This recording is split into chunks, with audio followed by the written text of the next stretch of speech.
um sermão pregado em uma ocasião sacramental em Struckmiglow, segunda-feira, 3 de junho de 1714. Apocalipse capítulo 3, versículo 4. Tu tens alguns nomes em Sardes que não contaminaram as suas vestes e comigo andarão vestidos de branco, porque eles são dignos. Os 6 primeiros versículos deste capítulo contém uma epístola enviada por Jesus Cristo à igreja de Sardes, onde temos primeiro o prefácio e depois o corpo da epístola. No corpo da epístola podemos notar essas 3 coisas. Primeiro, uma acusação ou acusação no final do primeiro capítulo. Segunda, uma exortação a vários deveres como arrependimento, vigilância e coisas semelhantes. Terceiro, temos uma recomendação dada a esta igreja nas palavras do meu texto. Tu tens alguns nomes mesmos em Sardes, onde mais particularmente temos primeiro a própria recomendação. Tu tens alguns nomes mesmos em Sardes que não contaminaram as suas vestes. Segundo, uma recompensa. Eles andarão comigo de branco. Terceiro, a razão e o fundamento disso, pois eles são dignos. Em primeiro lugar, temos um elogio em si, onde podemos notar o elogiador e o terreno em que o elogio é executado. Primeiro, o comendador. Quem ele é pode ser obtido a partir da conexão. É aquele que tem os 7 Espíritos de Deus e as 7 estrelas, é o próprio Cristo. E sua recomendação por ser confiável, pois eles provam o coração e as rédeas e não precisam de alguém que lhe dê testemunho do homem, porque ele sabe o que está no homem. Segundo, a partir elogiada. Quem são descritos primeiro de sua designação são chamados de nomes. Deus lhe dera um novo nome, um nome melhor do que de filhas e filhos, até mesmo um nome entre os que vivem em Jerusalém. E eles foram marcados entre as listas de seus escolhidos, redimidos e santificados, por seu zelo, retidão, integridade e aparência honesta para Deus naquele dia e lugar degenerados. Eles se distinguiram dos outros e assim adquiriram um nome para si mesmo, e eram conhecidos pelo nome e por Deus. O Senhor conhece os justos, e Ele os conhece pelo nome. Eles são marcados entre outros. Segundo, eles são descritos por sua escassez.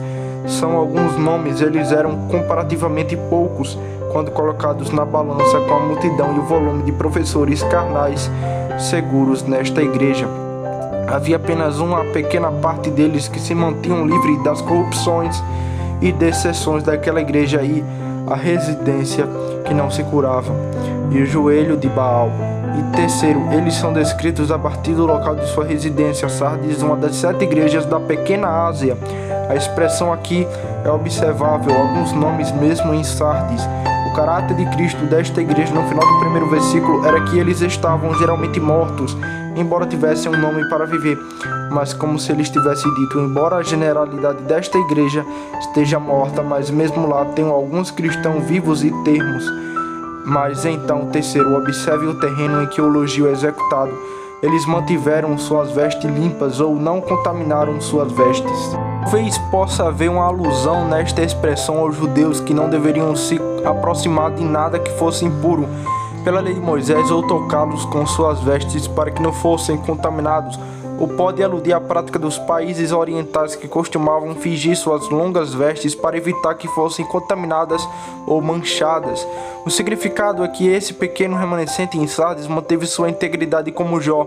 Eles eram homens perfeitos e retos, homens que temem a Deus e íntegros e evitavam o mal. Eles não haviam cumprido os abundantes erros e corrupções de seus dias, mas se esforçaram para manter as consciências livres de ofensa para com Deus e os homens. Outros estavam dormindo, eles estavam acordados sobre seu trabalho, quando outros naquela igreja estavam mortos e seguros, eles estavam animados. E tanto para o elogio dado por Cristo a este remanescente. Em segundo lugar, nas palavras temos uma recompensa, ou melhor, podemos chamá-la de uma promessa consoladora feita a este pequeno remanescente: andarão comigo de branco. Talvez a expressão possa aludir à prática dos romanos, que vestiam sua nobreza em qualquer solenidade de branco, ou para seus conquistadores que triunfaram na vitória obtida em roupas brancas, ou aos sacerdotes sobre a lei que ministravam no templo com vestes brancas. O significado é: eles andarão comigo de branco. isto é, eles serão admitidos ao gozo imediato da comunhão e comunhão comigo, e serão participantes da minha glória no céu por toda a eternidade. Em terceiro lugar, nas palavras temos a razão e o fundamento porque o Senhor coloca tal diferença entre seu remanescente e os outros, pois eles são dignos. Isso são pessoas valiosas e excelentes, como Salomão fala. O justo é mais excelente do que o seu próximo, não como se estivessem algum mérito ou excelência em si mesmo, além dos outros, porque são feitos dignos pela graça justificadora e santificadora, pela justiça imputada e santidade inerente. Alguns traduzem a palavra, pois eles estão satisfeitos, então a palavra é traduzida: produzi, pois, frutos dignos de arrependimento. Mateus capítulo 3, versículo 8. Então aqui o Senhor promete que aqueles que mantiveram suas vestes limpas andarão com ele de branco, porque é adequado que deve ser assim, que aqueles que são santos aqui devem ser felizes no futuro. Documento. Embora haja poucos em uma igreja visível que mantenham suas vestes limpas em um tempo de declínio, esses poucos são altamente valorizados por Cristo e serão admitidos a participar da sua glória no céu. Esta doutrina eu considero ser o escopo do versículo. Tu tens alguns nomes. Ao discorrer sobre este ponto, tentarei por meio de assistência divina fazer essas 6 coisas. Primeiro, oferecer alguma proposição sobre este pequeno remanescente. Segundo, mostrar que Cristo tem um alto valor para esse remanescente. Eles são dignos em sua estima. Terceiro, o que é importante em manter suas roupas limpas. Quarto, o que é andar com Cristo de branco. 5. Indagar sobre a conexão entre o dever e o privilégio. E sexto, aplique ao todo.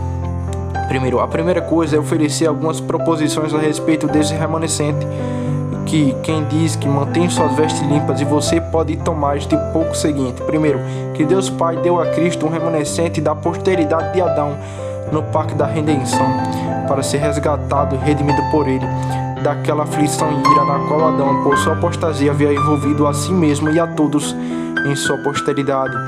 Que tal remanescente foi presenteado a Cristo pelo Pai, é claro, em João capítulo 17, onde Cristo em sua oração frequentemente fala daqueles que o Pai lhe deu, particularmente no versículo 6. Eram teus e tu os deste a mim, e eles guardaram a tua palavra.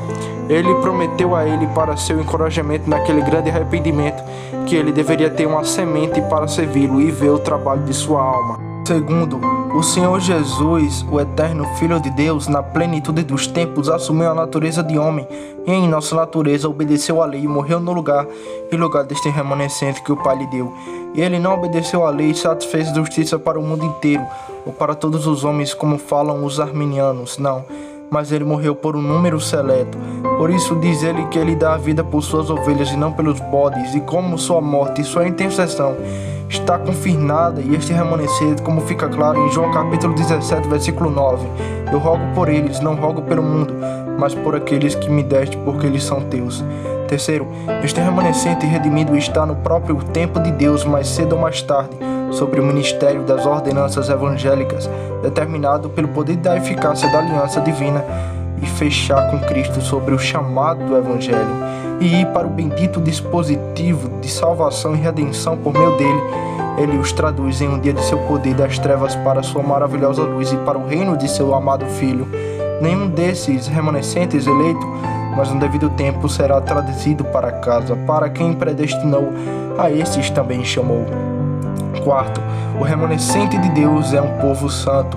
Eles são um grupo de homens que estudam para manter roupas limpas. Eles estudam, purifica-se de toda imundícia da carne e do espírito, aperfeiçoando a santidade no temor do Senhor. E portanto chamamos de o povo de sua santidade, em Isaías capítulo 63, versículo 18. A santidade é o desígnio de sua eleição, pois ele nos predestinou para filhos de adoção, a fim de sermos santos e irrepreensíveis diante dele em amor. A santidade é o desígnio de sua redenção por Cristo Jesus. Ele nos resgatou de toda iniquidade e purificou para si um povo peculiar, zeloso de boas obras.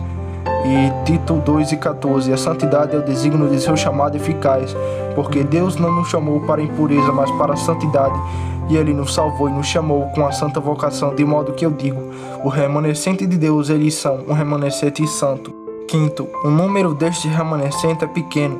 Há apenas alguns nomes em Sardes que não contaminaram suas vestes.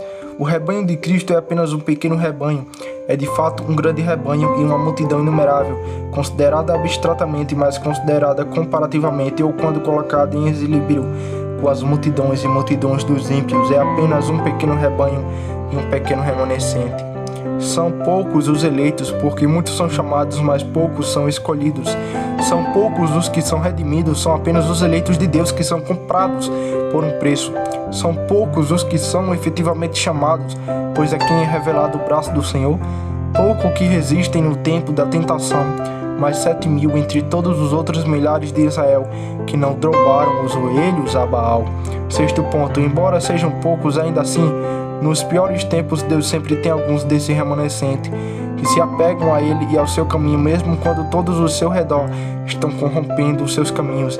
Ele tinha muito em Sodoma, cuja alma justa estava aflita com as abominações do lugar. Ele tem um remanescente de enlutados em Jerusalém, quando toda a cidade foi contaminada com maldade.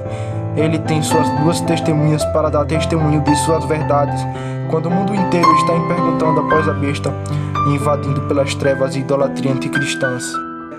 Por último, Deus tem um olhar especial de favor e bondade sobre este remanescente, em um tempo pecaminoso e decadente. Ele tem uma marca colocada sobre os homens que suspiram e clamam pelas abominações de Jerusalém. Seus olhos percorrem toda a terra para mostrar-se forte em favor daqueles cujo coração é perfeito para com ele. Mas isso me leva à segunda coisa proposta, que era mostrar que Cristo tem um alto valor para esse remanescente. Eles são os dignos do mundo em sua estima, porém podem ser desestimados e desvalorizados pelo mundo. Isso aparecerá a partir das seguintes considerações. Primeiro, considere o relato que ele faz deles, quando comparado com o resto do mundo. Ele os valoriza tanto que dará nações inteiras e reinos dos ímpios como resgate. Isaías 43, versículo 4 diz: Desde que fosse precioso aos meus olhos, foste honrado, e eu te amei, te dei homens por ti. Isto é, ele sacrificará nações inteiras e reinos de homens ímpios antes de ser despojado do seu pequeno remanescente. As escrituras estão muito cheias para este propósito. Seu remanescente é o ouro, o resto do mundo é apenas escória. Tu afasta todos os ímpios da terra como escória. Salmo 119, versículo 119. Mas os preciosos filhos de Sião são comparáveis ao ouro fino. Não só ouro, mas ouro fino, polido pela mão do Espírito. Novamente, seu pequeno remanescente é o trigo, mas o resto do mundo é o joio. E o que é o joio para o trigo, diz o Senhor? Quando ele vier com seu legue na mão, ele reunirá seu trigo em seu celeiro, mas o joio ele queimará com fogo inextinguível. Mateus capítulo 3, versículo 12. Seu pequeno remanescente é um milho bom, mas os maus são o joio. E eles dirá aos seus ceifeiros no julgamento final: Juntem o joio e amarrem-no em feixes para queimá-lo, mas recolham o milho bom em seu celeiro. Sua remanescente são suas ovelhas, mas o resto são os bodes. E ele dirá às ovelhas à sua direita: Vinde, benditas. Mas aos bodes eles dirá: Afastem-se, malditos. Seu remanescente são os seus vasos de honra, a quem ele coloca como complemento para enfeitiçar a casa não feita por mãos. Mas os ímpios são vasos de ira, a quem ele despedaçará como vaso de oleiro, o lançará na fornalha de sua ira. Assim eu digo que eles são dignos em sua estima, é evidente pelo relato que ele faz deles quando colocados na balança com os outros. Segundo, que este pequeno remanescente é digno por causa de Cristo aparecerá, se considerarmos os nomes e competições que lhe dá. E às vezes o chama de seu amor, sua pomba, sua imaculada, seu Beluá, seu Jeremias, as queridinhas de seu coração. Ele os chama às vezes de suas joias, em Malaquias capítulo 3, versículo 17. Elas serão minhas, diz o Senhor, no dia em que eu fizer minhas joias, eu os apouparei, como um homem poupa seu próprio filho que o serve. Ele os chama de a menina de seus olhos e a parte mais delicada do corpo, e a alpobedra de sua providência especial os cobre. Sim, tal é o valor que ele tem para eles, que ele mesmo os chama e fala deles, como se eles fossem apenas um. Saul, Saul, diz o Senhor, por que me persegues? Terceiro ponto, considere as relações queridas que eles mantêm com ele, e a partir daí você verá que eles não podem deixar de ser dignos de sua estima. Há uma união legal, moral e mística entre eles, Ele é a cabeça deles e eles são seus membros. Ele é a raiz e eles são os ramos que crescem sobre ele. Ele é o marido e eles são a sua esposa e noiva. Teu Criador é teu marido, e este é o pai deles, e eles são seus filhos, e ele é seu irmão mais velho. E eles são seus irmãos mais novos, ele é herdeiro de todas as coisas, e ele o faz co-herdeiros consigo mesmo de seu reino celestial. Ele é seu advogado, e eles são seus clientes, ele é seu rei, e eles são seus súditos. Quarto ponto, eles não podem deixar de ser dignos em sua estima, se consideramos o quanto ele a valoriza, não apenas sua pessoa, mas o que lhe pertence. Ele valoriza seus nomes, tendo alguns nomes em Sardes. Ele os mantém entre os registros do céu, e ele os tem escritos no livro da vida do Cordeiro. Ele valoriza suas orações. Cantares capítulo 2, versículo 14. Ó minha pomba, que está nas fendas da rocha, deixa-me ouvir a tua voz, pois é doce. As orações do ímpio são como o uivo dos cães para ele, mas as orações do remanescente reto são o seu deleite. Ele valoriza suas lágrimas e coloca-as em sua garrafa. Ele, por assim dizer, recolhe cada gota de seus olhos. Ouvi tuas orações, vi tuas lágrimas, diz o Senhor a Ezequias. Ele valoriza o sangue deles. Preciosa é aos olhos do Senhor a morte dos seus santos, e aos que derramarem seu sangue, ele lhe dará sangue a beber. Passar 116, versículo 15. Quinto ponto, por último, que eles são dignos em sua estima. Aparece pelo que ele fez por eles. Ele se lembrava deles em sua condição inferior e colocou seu amor neles quando estavam charfudando em seu sangue. Ele os amou com um amor eterno, um amor inalterável, com um amor ardente. Seu amor por eles é forte como a morte. Ele os redimiu com seu sangue, pois não somos redimidos por coisas corruptíveis, como prata e ouro. Ele nos amou e nos lavou com seu próprio sangue. Apocalipse 1, versículo 5. Ele confere muito privilégio excelente sobre eles. Ele tem um perdão excelente, sendo pleno, final e irrevogável. Hebreus 8, versículo 12. Ele tem uma paz excelente que excede todo o conhecimento, uma alegria excelente, sendo indicível e cheia de glória. Excelente comida eles comem do maná escondido, ter acesso a um trono celeste com ousadia. Hebreus capítulo 4, versículo 16. Eles têm excelente comunhão, até mesmo comunhão com o Pai e com seu Filho Jesus Cristo. E eles têm a impensidade de um excelente mediador, mesmo Jesus, o mediador da nova aliança. Eles têm um excelente guarda que os atende, eles são guardados com os atributos divinos, mesmo como os montes estão ao redor de Jerusalém, guardando com os 20.000 carros de anjos as duas hostes de Deus. Eles têm um excelente armazém, mesmo a toda a plenitude da divindade, habitando corporalmente em Cristo, que é incorruptível e imaculado. Sim, herdeiros de Deus e co-herdeiros de Jesus Cristo. E para coroar tudo, eles têm excelência e segurança para tudo isso. A palavra de Deus, sua aliança, seu juramento, seu sangue e o penhor de seu espírito. De tudo que aparece de alto valor, ele tem para eles, e quão dignos eles são em sua contagem e avaliação. Terceiro, a terceira coisa proposta era investigar o que é importado no remanescente, mantendo suas roupas limpas. E primeiro, importa que o remanescente de Deus esteja vestido, ou que eles tenham roupas que lhe dão, eles não estão nus como o resto do mundo. E há uma vestimenta dupla com a qual o remanescente de Deus está vestido, uma vestimenta de justiça imputada e uma vestimenta de santidade inerente. Pela primeira, todas as suas iniquidades são cobertas, e eles são protegidos da maldição e condenação da lei, e do golpe da justiça vingativa. Por último, visa a vestimenta da santidade inerente, e suas almas são embelezadas e adornadas à imagem de Deus restaurada. E eles, como a filha do rei, tornam-se gloriosos por dentro. E é o último deles que é aqui principalmente pretendido. Segundo, importa que a vestimenta que Deus dá ao seu remanescente é um manto puro e limpo, e portanto chamado vestido branco. Em Apocalipse capítulo 3, versículo 18, e linho fino, capítulo 19 a 8, falando da noiva, a esposa do Cordeiro, diz que lhe foi concedido que se vestisse de linho fino, puro e branco, porque o linho fino é a justiça dos santos. A livre com a Cristo veste seu pequeno remanescente. E Apocalipse capítulo 7, versículo 9 diz que eles estão vestidos de vestes brancas. Terceiro, esse pecado é de natureza profana e poluente, assim como a lama e a sujeira contaminam nossas vestes. Assim o pecado contamina e polui nossas almas e nos toma vez repugnantes aos olhos de Deus. Por isso é comumente chamado de impureza. Há uma fonte aberta na casa de Davi para tirar o pecado e a impureza. É a coisa abominável que a alma de Deus odeia e é mais repugnante aos seus olhos do que as coisas mais detestáveis da natureza são para nós.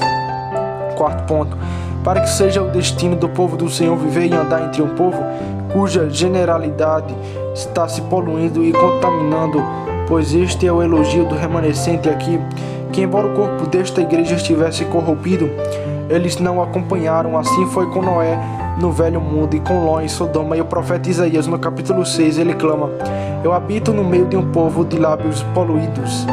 Quinto ponto, que mesmo o remanescente de Deus não está livre do perigo de se contaminar com os pecados e decepções de seus dias. O pecado vem revestido de pretensões tão justas e plausíveis e sustentado por motivos e argumentos tão poderosos que mesmo alguns do próprio remanescente de Deus não estão apenas em perigo, mas alguns deles podem ser realmente enlaçados e contaminados com isso. E sem dúvida, alguns que tinham a raiz da questão em Sardes estavam contaminados pelas corrupções daquela igreja, como não duvido, mas muito em nossa própria igreja que deram passos mais largos são tão obstantes, queridos, e próximos de Deus. Sexto ponto, que a roupa suja são muito imprópria e inadequada para o remanescente de Deus, pois aqueles que nomeiam o nome de Cristo e professam ser seus amigos e favorecidos são obrigados a se afastar da iniquidade. Traz uma censura à religião e faz com que o nome de Deus seja blasfemado quando qualquer um dos remanescentes de Deus dá um passo errado. Como você vê no caso de Davi, seu assassinato e adultério abriram a boca dos ímpios em seus dias e fizeram o inimigo blasfemar. E estou certo de que não pode deixar de ser amargo para qualquer um que pertença a Deus quando por sua falta de ternura o caminho de Deus é mal falado. Sétimo ponto, um estudo cuidadoso da obediência universal a todos os deveres conhecidos e ordenados. Os remanescentes de Deus são da mente e o princípio de Davi. Eles têm respeito por todos os mandamentos de Deus. Sua lei é a regra e padrão de sua caminhada, é uma luz para os seus pés e uma lâmpada para os seus caminhos. E eles estão sempre respirando por mais e mais conformidade com isso, dizendo com Davi: se meus caminhos forem dirigidos para guardar teus estatutos. Eles estudam para ter uma conversa que adorna o evangelho. Que sua luz brilhe diante dos homens, para que outros venham suas obras boas. Glorifica ao seu Pai que está nos céus. Oitavo ponto, uma santa cautelosa e ternura em guardar-se contra todo pecado, especialmente os pecados predominantes do dia a dia e da geração em que vivem. Eles não andarão segundo o curso do mundo, mas serão transformados na renovação de suas mentes. Eles mantêm distâncias de decepções comuns, erros de doutrina, profanação na prática e inovações no culto a Deus. Eles não darão seu consentimento a essas abominações, mas se esforçarão em sua posição para se opor a elas e darão seu testemunho honesto contra elas. Manter as vestes limpas em tempo de declínio implica uma firme adesão às verdades, leis e ordenanças de Cristo e do governo que ele designou em sua casa. Por isso se diz que guardam a palavra de sua paciência. Eles não venderão o único casco da verdade divina, mas ainda que isso lhe custe o sangue mais querido de seus corações, eles propagarão a verdade de qualquer forma, mas não a venderão de forma alguma. Isso implica que eles têm suprimido de força pactuativa dados a eles para sustentá-los e impedi-los de profanar suas vestes, pois eles não são capazes de se manter. Não, o caminho do homem não está em si mesmo. É o Senhor que guarda os pés de os seus santos. Quando os ímpios se calarão nas trevas, sim, eles são guardados pelo poder de Deus e mediante a fé para a salvação. 1 Pedro 1, versículo 5. O que implica mantê-los como em uma guarnição. O Senhor Jeová é a força deles e as munições das rochas ao redor deles. Nono ponto. Por último, importa a mortificação do pecado na raiz e fruto dele, juntamente com um santo cuidado para que a graça seja aprimorada e exercida, até que seja coroada de glória, pois aqueles que têm essa esperança nele se purificam. E assim você vê o que é importado para manter as roupas limpas. A quarta coisa proposta era investigar um pouco sobre a importância da promessa consoladora feita aos remanescentes que mantêm suas vestes limpas. Andarão comigo, isto é, como eu lhe disse na explicação das palavras, eles serão admitidos a compartilhar de minha glória na morte e no julgamento. Mas me esforçarei mais particularmente para investigar a importância dessa promessa. E primeiro, o que importa em andar com Cristo? Segundo, o que em andar com Ele de branco? Primeiro, o que importa andar com Ele? Primeiro, supõe necessariamente a subsistência da alma em um estado separado ou depois de sua separação do corpo. Caso contrário, não se poderia dizer que anda com Ele. Esta é uma das verdades fundamentais da nossa religião, que o próprio Cristo provou-se e sustentou contra os saduceus a partir daquela escritura. Eu sou o Deus de Abraão, Isaque e Jacó. Deus não é, diz ele, o Deus dos mortos, mas o dos vivos. Tão logo as almas dos remanescentes de Deus são divorciadas do seu corpo, mas pelo ministério dos anjos elas são levadas ao seio de Abraão. Segundo, andar com Deus não só supõe a existência da alma em um estado separado, mas também sua atividade, pois ela caminha com Cristo.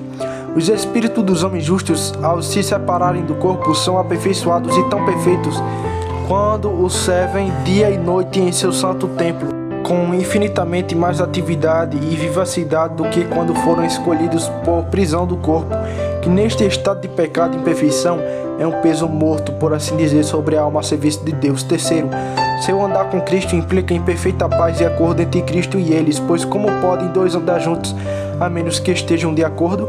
O povo do Senhor, enquanto aqui está muitas vezes sobre as apreensões assustadoras da sua ira e desagrado, o que os faz clamar com Davi: esqueceu-se Deus de ser misericordioso? Ele em ira calou suas temas misericórdias. Salmo 77, verso 9. Mas não haverá tal reclamação no céu. Não haverá o menor rancor em seu coração ou carará o seu semblante por toda a eternidade. Nada além de um sorriso perpétuo de seu semblante reconciliado. Quarto ponto, implica intimamente que é mais do que acordo, pois pode haver um bom entendimento onde há pouca intimidade e familiaridade. Mas os santos na glória andarão com Cristo, isto é, eles serão muito íntimos um com o outro. Essa intimidade começa na terra, pois às vezes mesmo no deserto ele os traz à câmara da presença e lhe permite doce comunhão consigo mesmo. Às vezes eles se sentam à sua sombra com grande prazer, mas essa comunhão íntima será consumada e completada no céu, onde todos os véus serão rasgados e todas as nuvens serão para sempre dissipadas e nada restará para interromper a abençoada familiaridade entre eles. Então essas palavras será totalmente cumprida. João 17:23 diz: eu neles e tu em mim, para que sejam aperfeiçoados em um. Quinto ponto, isso implica que eles estarão na presença de Cristo, isto é, um acréscimo à intimidade, pois dois amigos íntimos podem estar distantes um do outro. Diz que o povo do Senhor, enquanto no corpo está ausente do Senhor, mas então eles estarão em casa, e eles habitarão junto por toda a eternidade nas mansões da glória. A casa não foi feita por mãos, tanto Cristo diz aos seus discípulos em João capítulo 12, versículo 26, onde eu estiver também estarão os seus servos. E João 14, versículo 3, verei outra vez e vos receberei para mim mesmo, para que onde eu estiver, estejais vós também. Sexto ponto, isso implica que eles serão privilegiados com a visão de Cristo, pois dois não podem andar juntos, se não verem. Então eles verão o homem Cristo exaltado à direita de seu Pai, acima de todos os principados e potestades, e de todo nome que se nomeia, não somente neste mundo, mas também no vindouro. E este é um privilégio assegurado ao pequeno remanescente pela própria oração de Cristo, em João 17:24. Pai, quero que aqueles que me deste estejam comigo onde eu estiver, para que vejam a minha glória de que me deste eu. Quão arrebatadora será esta visão, contemplar a glória de Cristo no céu, quando ele foi transfigurado no Monte Tabor. Seu rosto resplandeceu como o sol e sua veste branca como a luz. E o que ele será no Monte Sião, quando for visto com todas as suas vestes de glória e todo o seu séquito celestial, o acompanhamento. Sétimo, eles andarão comigo. Implica pleno prazer, satisfação e complacência, pois caminhar é um ato de recreação. O céu é um lugar de alegria e prazer. Na tua presença, plenitude de alegria, à tua direita, delícias perpetuamente.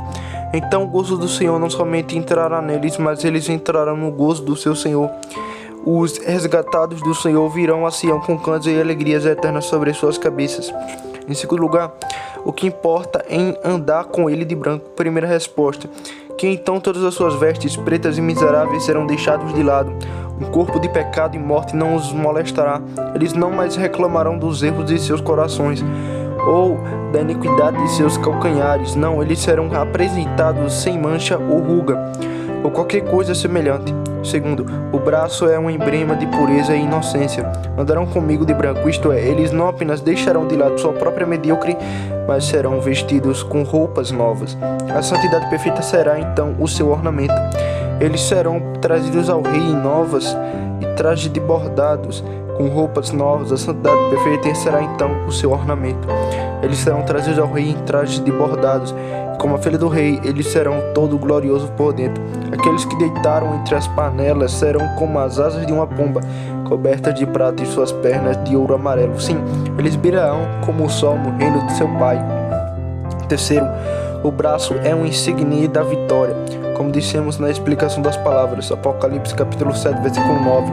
A companhia triunfante ali de todas as nações, línguas e tribos está diante do trono e diante do cordeiro, vestidos de vestes brancas e palmas nas mãos, como um sinal de sua vitória completa sobre todos os seus inimigos, sejam eles para fora ou para dentro. O pecado é um inimigo com o qual o crente tem muito conflito quentes enquanto está aqui. Mas no céu todos os habitantes são perdoados de suas iniquidades. Não há mais pecado. Apocalipse 22. Quanto ao Satanás, aquele grande inimigo que andou como um leão que ruge procurando devorá-los, eles então o pisará sobre seus pés. Não sabeis que os que são santos julgaram os anjos? Diz o apóstolo. E quanto ao mundo, eles nunca mais serão enlaçados com suas carraças ou lisonjeiras. Quarto, o braço é um distintivo de honra. Os romanos vestiram sua nobreza de braço como ouvistes. Ó, que honra é reservada aos santos de Deus, seu pequeno remanescente. Eles serão honrados como um lugar entre os que estão na Nova Jerusalém. Sim, eles serão honrados com a pedra branca e o novo nome. Eles se sentarão com Cristo em seu trono. Apocalipse capítulo 3, versículo 21. Eles serão honrados com a coroa de glória polida. Quando o sumo pastor aparecer recebendo uma coroa de glória e não murcha, eles serão honrados com um reino que serão sucessores de Cristo no juízo final. Não sabeis vós que os santos julgarão o mundo?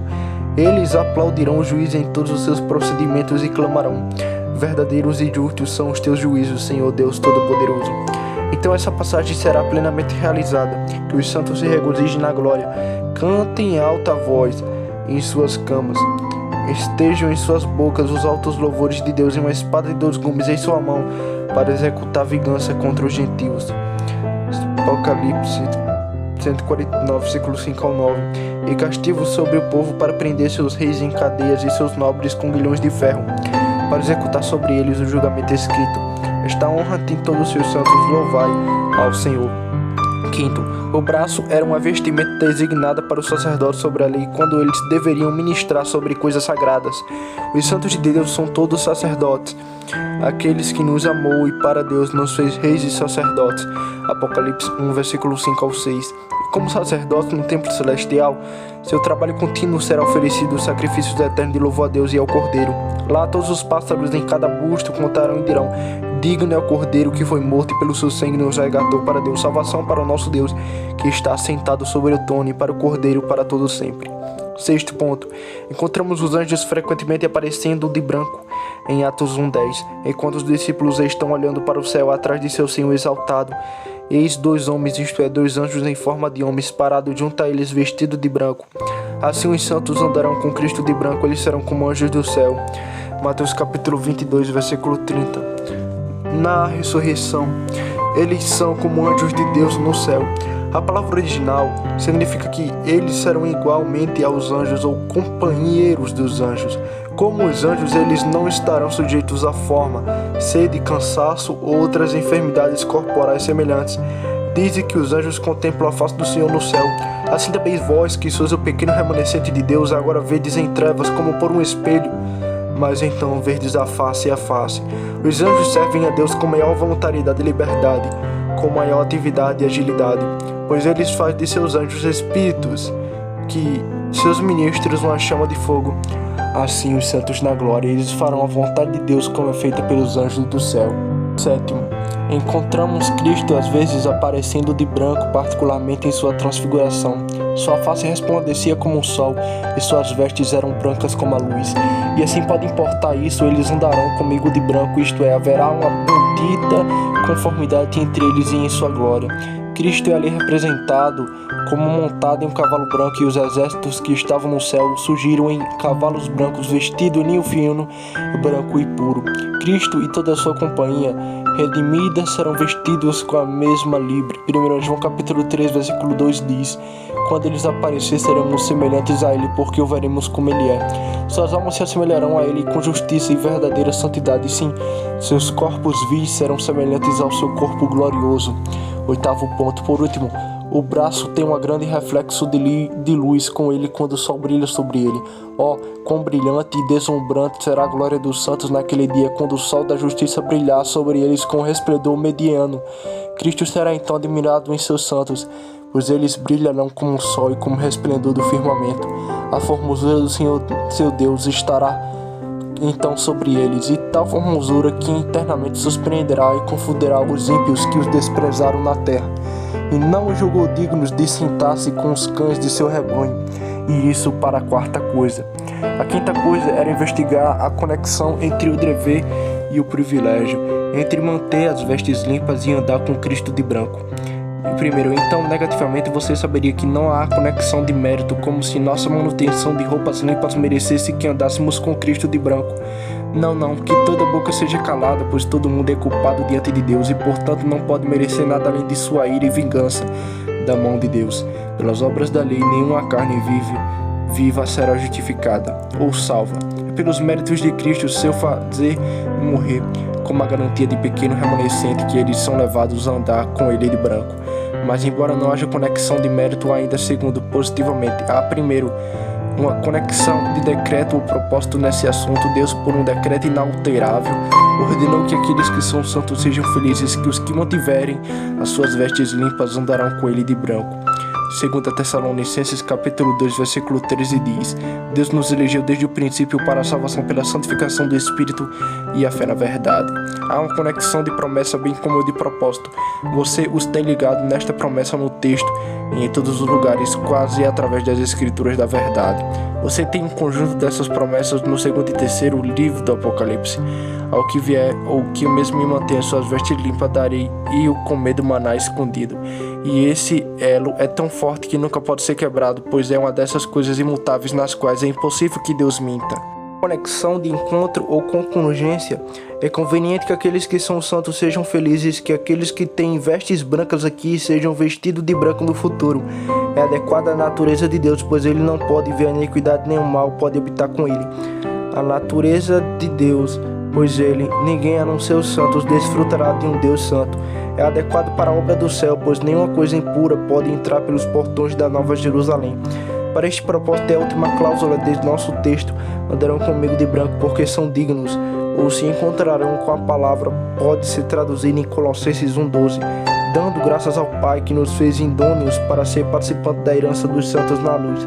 Há uma conexão de provas. Santidade ou vestimentas limpas é uma evidência do título ou da apreensão de glória da alma, pois a quem santificou, a esses também glorificou.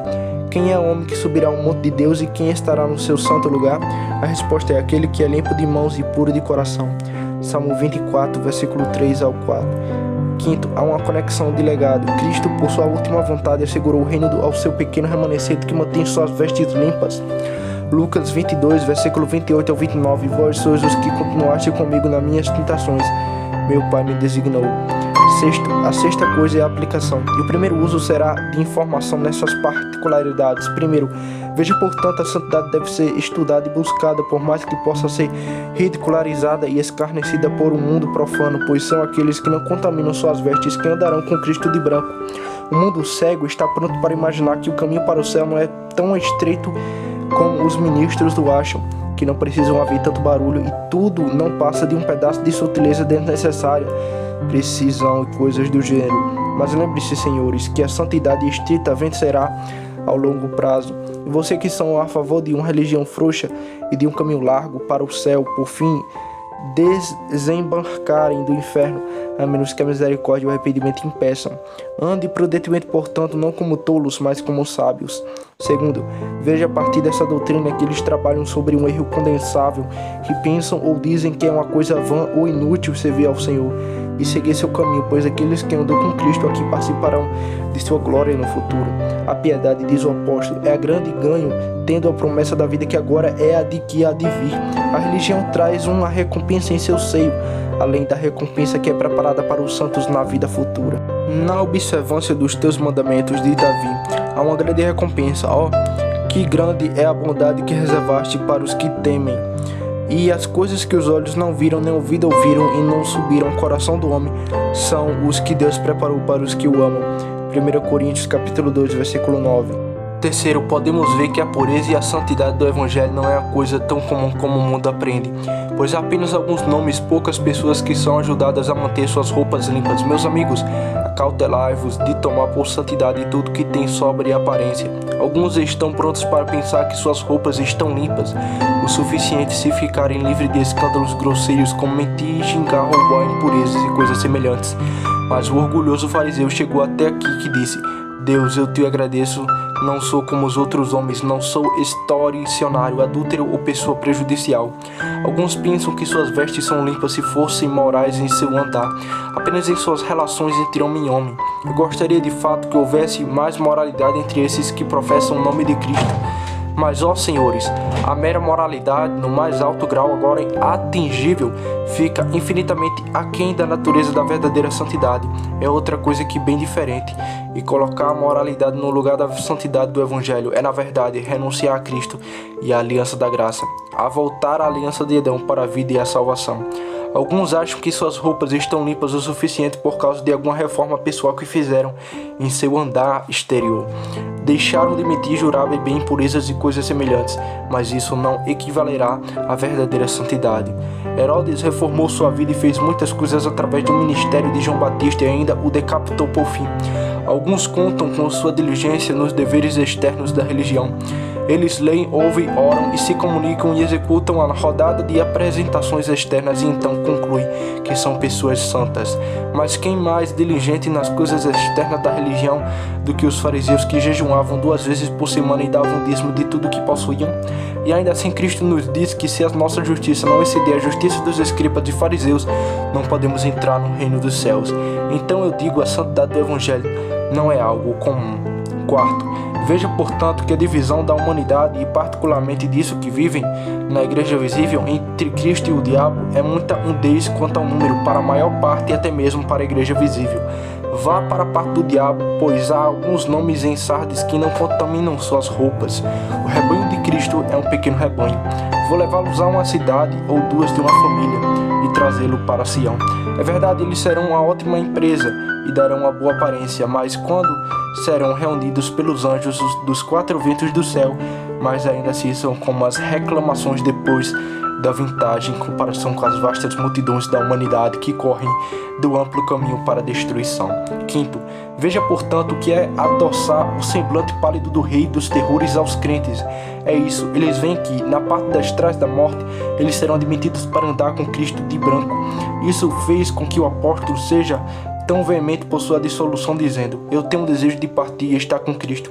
As opiniões e perspectivas da fé fazem com que o crente ao triunfo sobre a morte como inimigo vencido e morto, dizendo: ó morte, onde está a tua picada e onde é a tua vitória? Veja portanto que eles podem esperar na parte de trás da morte, que habitualmente se afastam na poça do pecado. São apenas eles que têm vestes limpas que caminharão com Cristo em glória e portanto segue nativamente que os portões da glória devem ser fechados sobre você. Apocalipse 21, 27. Entrará nele qualquer coisa que se defina nem qualquer coisa abominação ou faz uma mentira.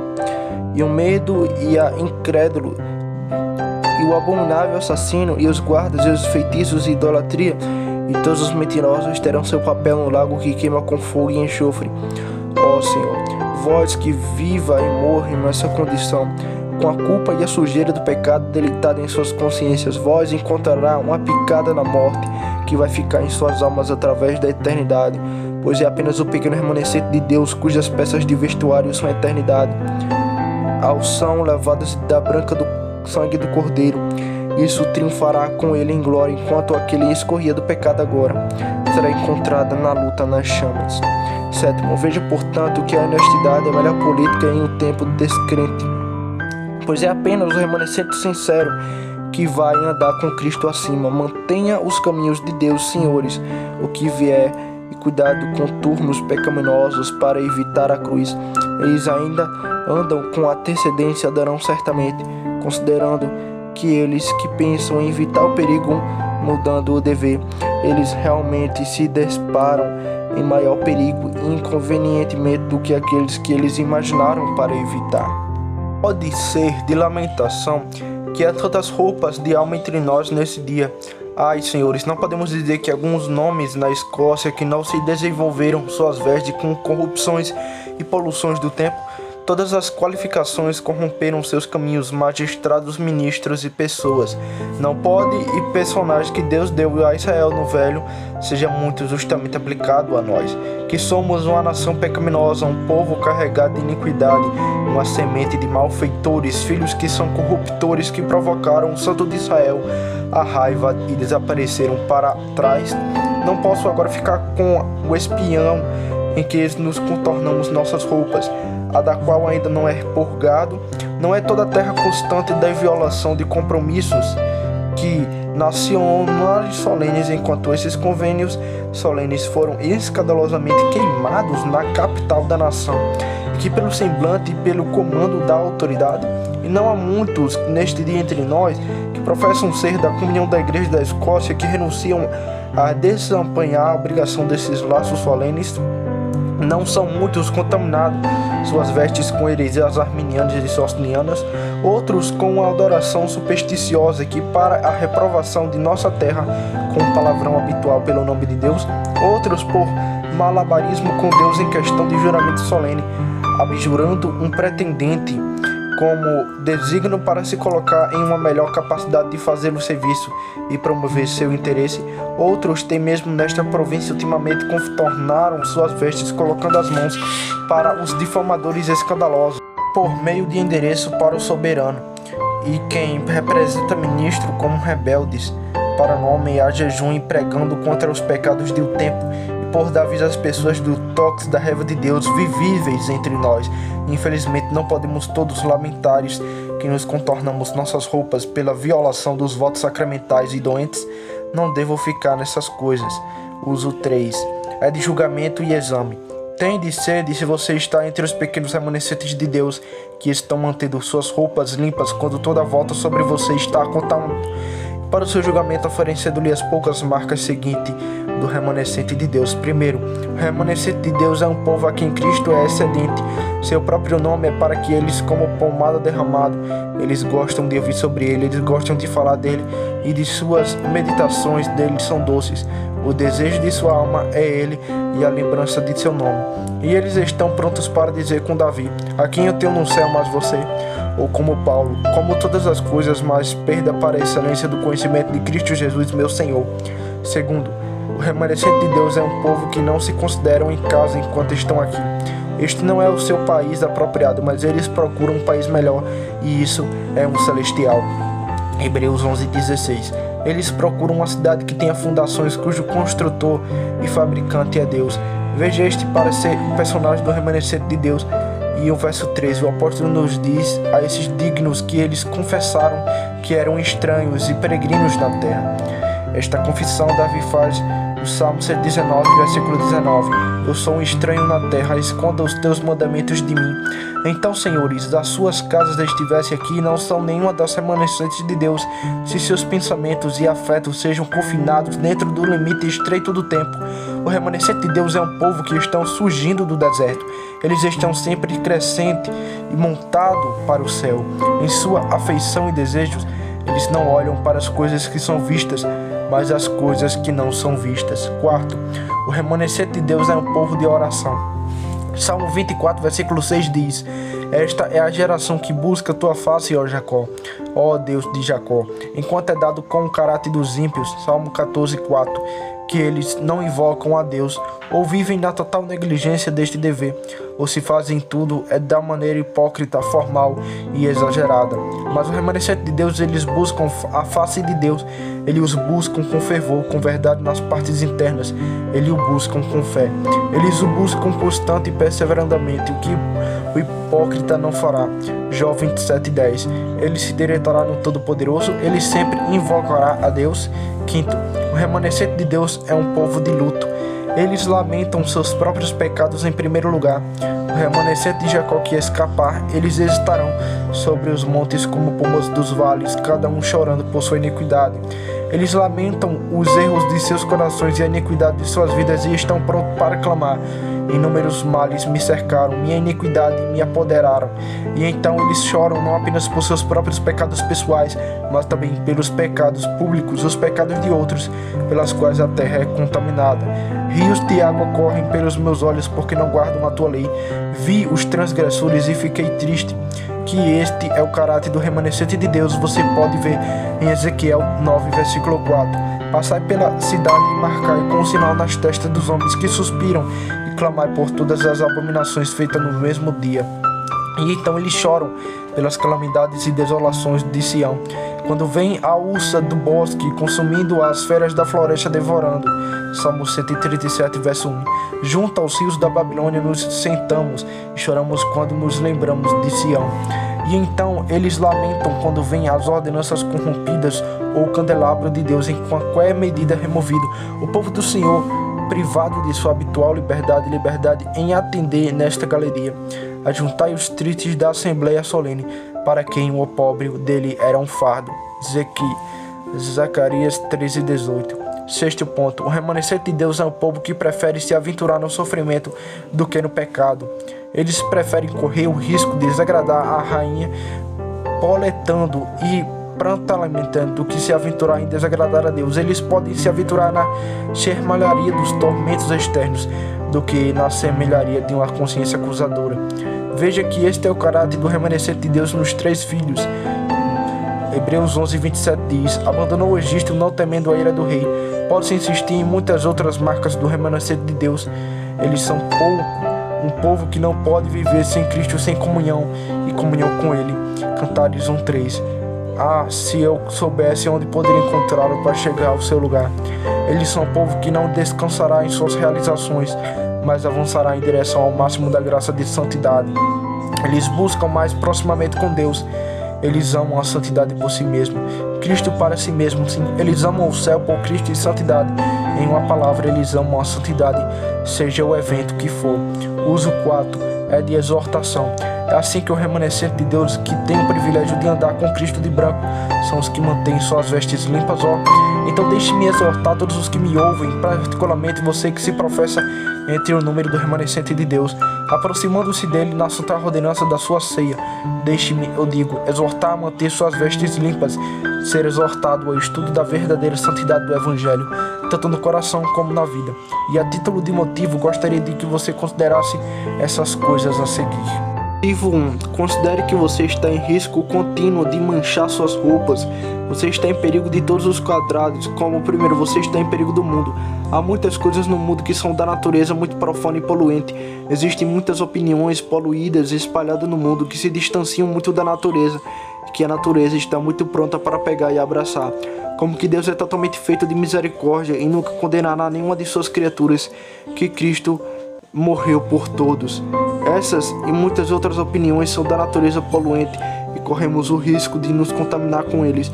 E então os exemplos do mundo são muito contaminosos, exemplos de magistrados e ministros, como vedes de Oséias capítulo 5, versículo 1. Ouvi isto, ó sacerdote, dai ouvido, ó então, casa do rei, porque foste uma armadilha em Mispá, em uma rede estendida no Tabor. E então você está em perigo pelo exemplo dos professores, que talvez tenham um grande nome para a religião da Igreja de Deus. Você dirá, tal homem faz isso e aquilo, e por que não posso fazê-lo também? Mas lembre-se, senhores, que há muitos hipócritas na Igreja de Deus que se escondem sobre a máscara da religião. E supondo que eles tenham a realidade da graça, ainda assim eles podem estar sobre uma decadência espiritual. Eles podem estar tristemente abandonados de Deus. Você pensa que neste caso eles devem ser imitados? e além disso suponho que eles nunca sejam pessoas tão eminentes, mas de acordo com a direção do apóstolo, não devemos ser seguidores deles mais do que são seguidores de Cristo, e além disso estamos em perigo com a carcança e lisonjas do mundo. O mundo não pode nos seduzir ao pecado por sua promessa sedutora, ele estudará para nos levar a uma submissão. Por ameaças de problemas e perseguição, assim eu digo, estamos em perigo iminente do mundo. O apóstolo Tiago nos exorta a nos guardarmos incontaminados do mundo. Capítulo 1, versículo 27. Em segundo lugar, você está em perigo de Satanás, aquele inimigo sutil e malicioso que anda em derredor, como leão que ruge procurando a quem possa tragar. Ele espera a sua parada e está sempre pronto para tropeçar em seus calcanhares. E eu lhe asseguro, senhores, se você receberam algum sinal de amor do Senhor nesta ocasião, este inimigo, senhores, se você não ficar esperto, fará o melhor ou pior a você. Foi pouco depois de Pedro estar festejando com Cristo nesta santa ordenança da ceia que Cristo lhe disse: Simão, Simão, Satanás procurou joelhar-te como trigo. Lucas 22, versículo 31. E portanto você precisava estar em guarda quanto a esse inimigo e trabalhar para não ignorar seu ardis. Vocês estão em perigo de profanar suas roupas de seus próprios corações.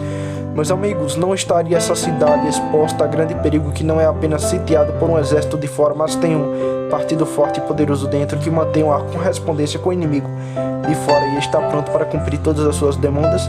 Assim é conosco. Não estamos apenas situados com o mundo e com Satanás, que são nossos inimigos externos, mas há um forte grupo de pecado e corrupção dentro de nós que está pronto em todas as ocasiões para nos entregar nas mãos de nossos inimigos. Isso fez Davi gritar: quem pode entender seus erros? E Paulo: desventurado homem que sou, quem me livrará do corpo dessa morte? Tanto para o primeiro motivo. Motivo 2. Ao manter suas vestes limpas, você obedece e cai no grande desígnio de Deus em todas as suas dispensações para você, seja mais imediata ou mediante.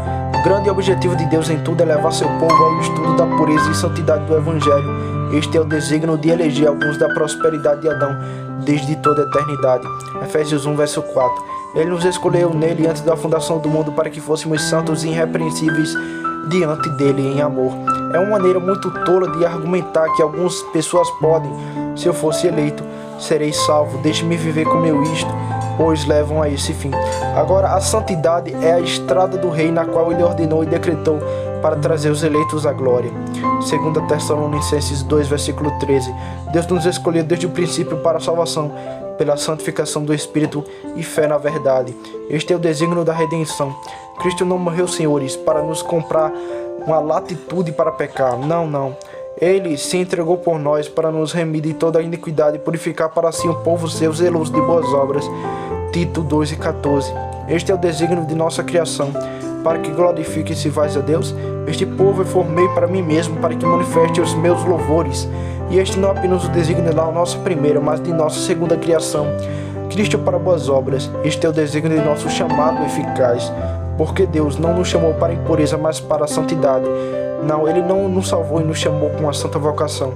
Designou de toda a palavra de Deus, porque Deus nos privilegiou com seus estatutos e testemunhos para que eles sejam uma luz para os nossos pés e uma lâmpada para o nosso caminho, para nos manter fora dos caminhos poluentes do pecado. Salmo 119, verso 9. Porque purificará o jovem no seu caminho, se não fizer caso dele segundo a tua palavra. Esse é o desígnio da promessa da palavra. No entanto, as pessoas carnais podem fazer das promessas um travesseiro de segurança, mas o desígnio de Deus em dá-las é exercitar seu povo a manter roupas limpas. 2 Coríntios capítulo 7, versículo 1 diz: Caríssimos, tendo esta promessa, purifiquem-nos de toda imundícia da carne e do espírito, aperfeiçoando a santidade no temor de Deus. Este é o desígnio das ameaças da palavra, para que os homens, conhecendo o terror de Deus, sejam persuadidos a manter distância do pecado. A coisa abominável de sua alma odeia e não contaminem suas vestes com o pecado. E isso é o desígnio de toda a sua providência, pela qual Deus exercita o seu povo. Porque Deus te lança na fornalha, ó homem. Seu desígnio é purgar a tua escória. Por isso, portanto, a iniquidade de Jacó será expurgada, e isso é todo fruto para tirar o seu pecado. Isaías 27, versículo 9. Hebreus 12:10. Este é o seu desígnio, não apenas cruz, mas da providência favoráveis. A bondade de Deus deve levar-nos ao arrependimento e nos impõe uma profunda obrigação de nos afastarmos do pecado, o que é ofensivo ao nosso grandioso beneficiador. Esse é o desígnio não apenas de todas as providências, mas de todas as ordenanças e de toda a dispensação da graça de Deus no Evangelho. Porque a graça de Deus que traz salvação se manifestou a todos os homens, ensinando-nos que, renunciando à impureza e às concupiscências mundanas, vivamos neste presente século sobria, justa e piedosamente. Tito capítulo 2, versículo 11 ao 12. Este é o objetivo não apenas da pregação da palavra, mas da administração dos sacramentos. No batismo, somos solenemente devotados ao serviço que Deus e compromissos a andar como aqueles que são chamados pelo nome de Cristo, que são obrigados a afastar-se da iniquidade. E no sacramento da ceia do Senhor, renovamos solenemente diante de Deus, anjos e homens, nossos compromissos batismais e juramos manter nossas vestes limpas da poluição do pecado, e isso impondo nossas mãos sobre o corpo e sangue do Senhor Jesus. Esse é o desígnio de cada racaça, de cada sorriso. Deus a qualquer momento te enche de alegria e na paz e na fé. Ele levanta a luz ao teu semblante sobre ti.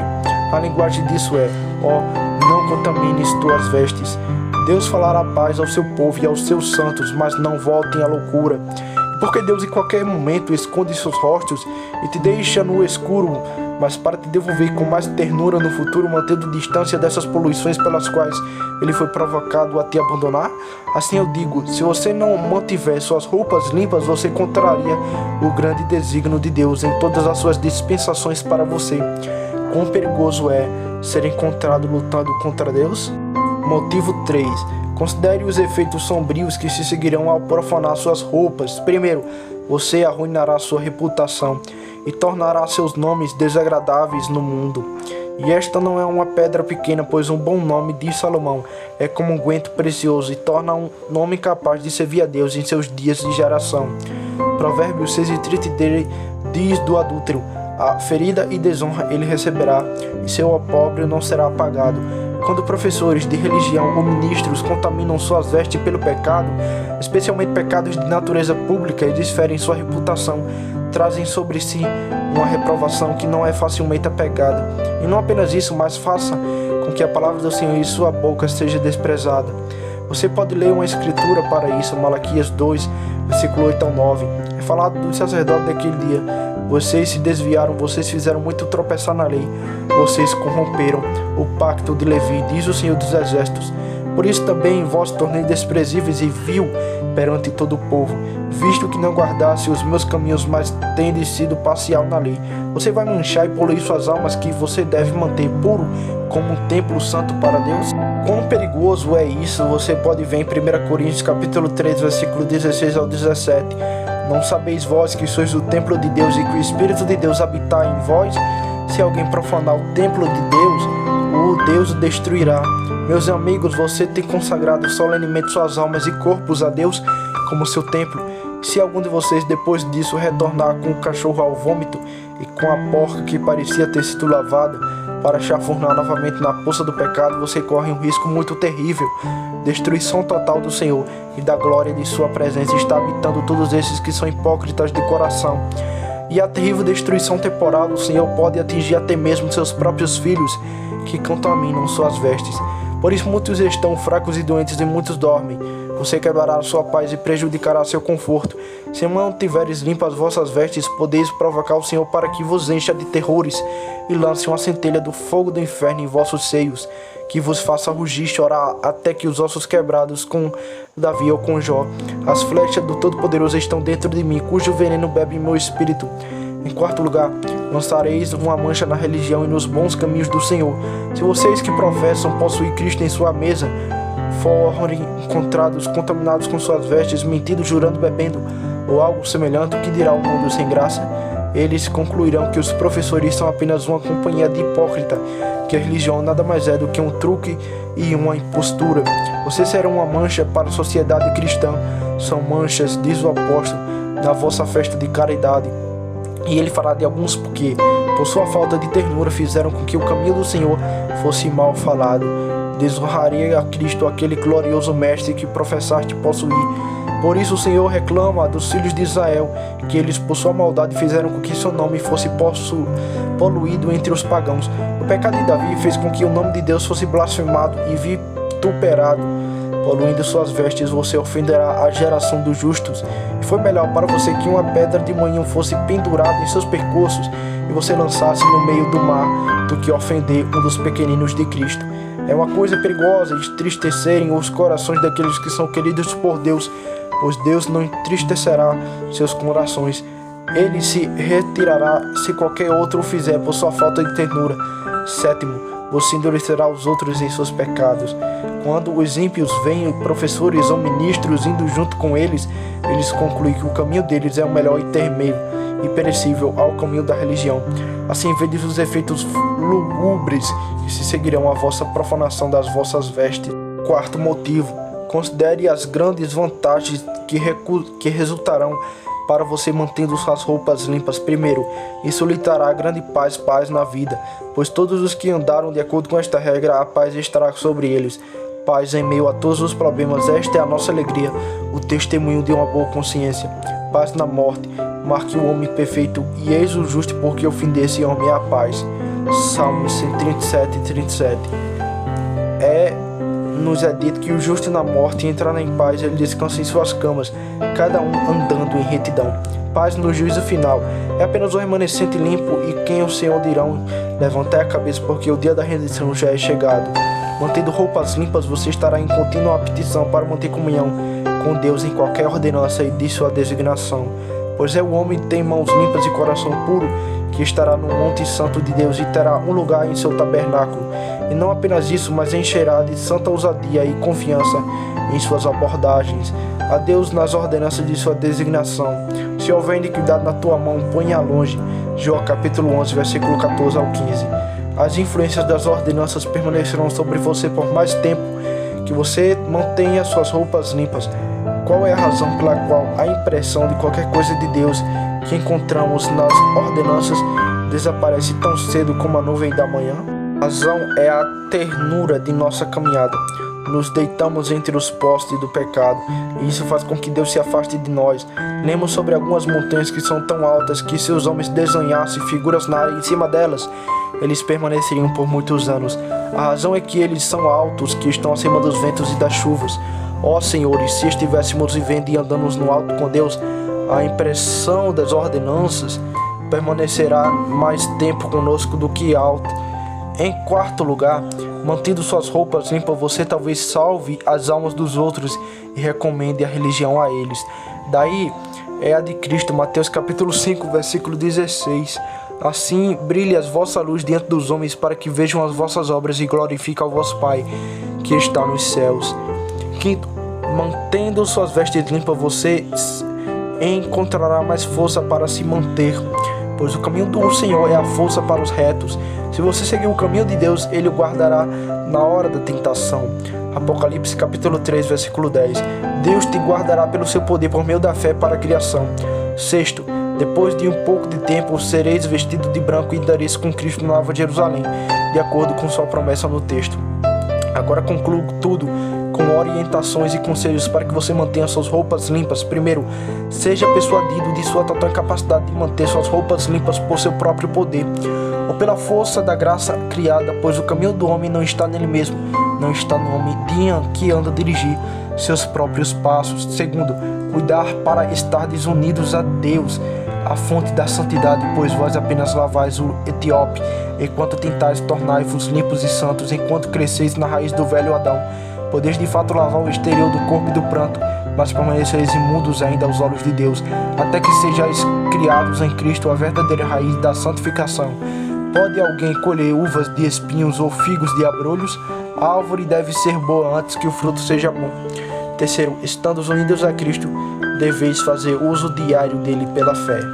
Pense que quando você primeiro creu em Cristo, seu trabalho está feito. Não, sua vida deve ser uma vida de fé. Pela fé vivemos, pela fé permanecemos, pela fé trabalhamos, pela fé lutamos. E tudo que fazemos em palavra ou ações, devemos fazer tudo em nome do Senhor Jesus. Vocês devem estar sempre se edificando na santa fé indo de fé em fé, e sempre que, por enfermidade ou pela prevalência da tentação, contaminaram suas vestes, certifique-se de correr pela fé para o sangue da aspersão, para que suas tentações sejam purificadas de uma má consciência. Quarto, coloque Deus continuamente diante de você e mantenha a impressão de seu olho que tudo vê em seus espíritos. Salmo 16, versículo 8. Tenho posto o Senhor sempre diante de mim, porque Ele está à minha direita e não serei abalado. Quinto, seja muito em contemplar medidas sobre os efeitos sombrios e terríveis do pecado, como expulso os anjos do céu, Adão do paraíso, e trouxe a maldição de Deus para toda a sua posteridade, como trouxe um dilúvio sobre o velho mundo. Sodoma e Gomorra queimadas por fogo e enxofre, como fez a terra engolida Corá, Datã e Abraão. Sexto, se você mantiver suas roupas limpas, então tome cuidado para não ir ao máximo da liberdade cristã. É perigoso chegar muito perto das manchas da Deus. Devemos cuidar de nós mesmos, mesmo no uso de coisas que são em si lícitas. Muitas coisas são lícitas, mas nem todas as coisas são convenientes. Você evitaria toda a aparência do mal, não fique no caminho da tentação ou ocasião de pecado. E em particular, tome cuidado para evitar más companhias, pois pode um homem pegar fogo em seu peito e suas roupas não se queimarem. Sétimo, cuidado ao dar um consentimento e aprovação aos seus pecados dos outros. Por isso, sereis participantes com ele em seus pecados. Podemos não apenas manchar nossas vestes por pecados pessoais, mas por pecados de outros, quando os encorajamos de uma maneira má, quando concordamos ou consentimento com ele, ou não os advertimos e reprovamos fielmente, ou nos esforçamos para recuperá-lo. Oitavo, por último, seja imposturo com Deus no trono da graça para orientação e direção, pois a menos que o Senhor guarde a cidade, os atalaias vigiam em vão. A menos que sua graça seja suficiente para nós, logo seremos levados para a corrente da tentação e corrupção, pois o caminho do homem não está em si mesmo. E portanto eu digo, implore ao trono para que o Senhor guarde você, que guarda os pés de seus santos. E para isso pleiteia a promessa que fez ao seu povo: farei com que uma herança perpétua, de que não me desviarei dele para lhe fazer bem, mas porei meu medo em seus corações, para que não se afastem de mim. Jeremias 32:40. Zacarias 10:12. Eu o fortalecerei no Senhor, e andarão para cima e para baixo em seu nome, diz o Senhor.